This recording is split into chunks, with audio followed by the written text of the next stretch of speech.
ខ្ញុំអត់ចេះប្រើដៅធំទេសូមលោកម្ចាស់មេតាដូមួយផ្សេងមកអត់កាទេស្រាវពេកកាន់មិនត្រូវដែរទេសូមលោកម្ចាស់ប្រទានមួយផ្សេងទៀតមកលោកទេពសូមមើលឲ្យច្បាស់ផងលំពេងនេះទម្ងន់ដល់ទៅ3500ជាណែណោះមិនត្រូវដែរទេមិនត្រូវដែរទេមេបញ្ជាការត្រីឆ្កែនិងមេបញ្ជាការត្រីប្រុស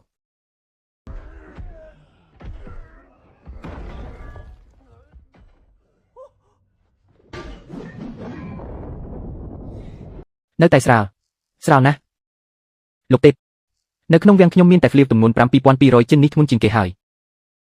គ្មានអាវុធអីផ្សេងទៀតទេបុរាណចារពោលថាស្ដេចនាគមិនខ្វះរថវត្ថុទេលោកម្ចាស់ជួយរកមើលបន្តិចទៀតទៅឲ្យតែត្រូវចិត្តខ្ញុំច្បាស់ជាឲ្យថ្លៃមិនខានខ្ញុំមើលទៅលោកទេពម្នាក់នេះមិនមែនជាមនុស្សធម្មតាទេនៅក្នុងឃ្លាំងរតនសម្បត្តិបាតសមុទ្រយើងមានដុំដែកទឹកគ្រឹះទន្លេសួកមួយដុំ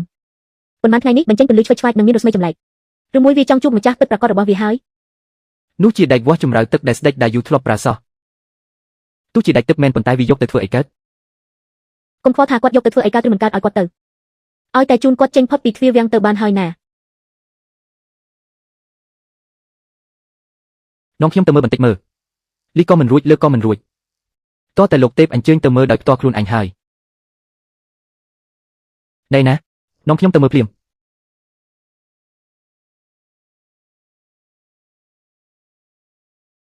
អាមួយដែលមានពន្លឺនោះហើយធំពេកវិញពេកហើយគិតថាអាវុធទេពនេះច្បាស់ជាដឹងចិត្តអញមិនខានប្រសើរណាស់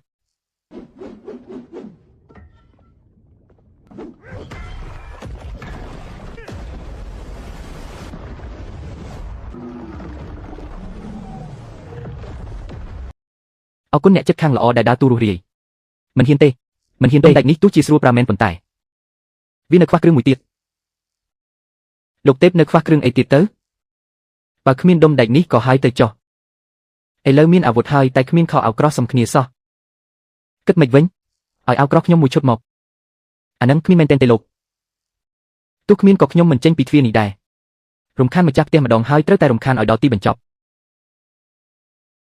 សូមអញ្ជើញលោកទេពទៅរកមើលនៅសមុទ្រផ្សេងទៀតទៅប្រហែលជាមានក៏ថាបានបើពិតជាគ្មានមែនខ្ញុំនឹងយកដែកនេះមកសាក់លើលោកកុំប្រះហិង្សាអីចាំខ្ញុំមើលក្រែងលោប្អូនខ្ញុំមានចុះប្អូនលោកណៃណាប្អូនខ្ញុំជាស្ដេចនាគសមុទ្រខាងត្បូងឲ្យឈិនស្ដេចនាគសមុទ្រខាងជើងឲ្យឈុនស្ដេចនាគសមុទ្រខាងលិចឲ្យយិន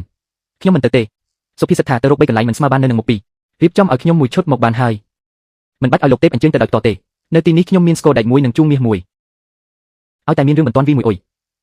ប្អូនរបស់ខ្ញុំនឹងប្រញាប់មកដល់ភ្លាមបើអញ្ចឹងសោះប្រញាប់ទៅវីស្គរវីជួងភ្លាមទៅវីស្គរវីជួង